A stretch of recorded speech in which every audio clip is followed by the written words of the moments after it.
17 বছর বয়সে বাবার টাকায় নিজের স্বপ্ন পূরণ করা ছেলেটাকে দেখেছি। প্রাপ্তবয়সে এসে নিজের দৈনন্দিন চাহিদা পূরণ করতে না পেরে জীবন নিয়ে হিমশিম খাচ্ছে। ক্যাম্পাসে যে মেয়েটাকে দেখতাম নিজের সৌন্দর্যকে পুঁজি করে একসাথে অনেকগুলো সম্পর্ক করছে, শুনেছি বিয়ের পর মেয়েটা নিজের রূপ দিয়ে নিজের স্বামীকে আটকে রাখতে পারেনি। তাদের এখন ডিভোর্স হয়ে গেছে।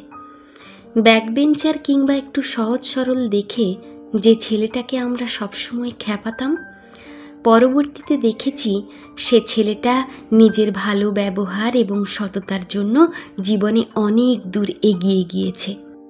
সেই সময়ের ক্লাস টপারদের চেয়েও সে জীবনে বেশি সফলতা অর্জন করেছে। এখন নিজের স্বপ্ন পূরণের পাশাপাশি সে অন্যদের স্বপ্ন পূরণেও সাহায্য করছে। পাড়ার এক দিদির গল্প জানতাম। একটা বেকার ছেলের সাথে তার সম্পর্ক ছিল অনেক দিনের। নিজে টিউশনি করে কখনো কখনো তার হাত খরচ চালিয়েছে। শুনেছি তার সেই বেকার প্রেমিকের চাকরি হওয়ার পর দিদিকে অযোগ্য বলে ছেড়ে গেছেন তিনি। কিন্তু দিদি দমে যাননি। পরবর্তীতে নিজের অক্লান্ত পরিশ্রম এবং চেষ্টার ফলে তিনি একজন সফল বিশেষ ক্যাডার হয়ে গেছেন। বিয়েও করেছেন। তার স্বামীও একজন বিশেষ ক্যাডার। স্বামী সন্তান নিয়ে এখন তার সুখের সংসার। পরিবেশ আর পরিস্থিতি মানুষের রিয়েলাইজেশন বদলে দেয়।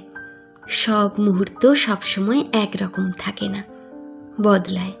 কখনো হেরে গিয়ে, কখনো ছেড়ে গিয়ে, কখনো গর্বিত মাথাটা নত করে চুপ থেকে অপেক্ষা করতে হয় একটা সুন্দর সময়ের।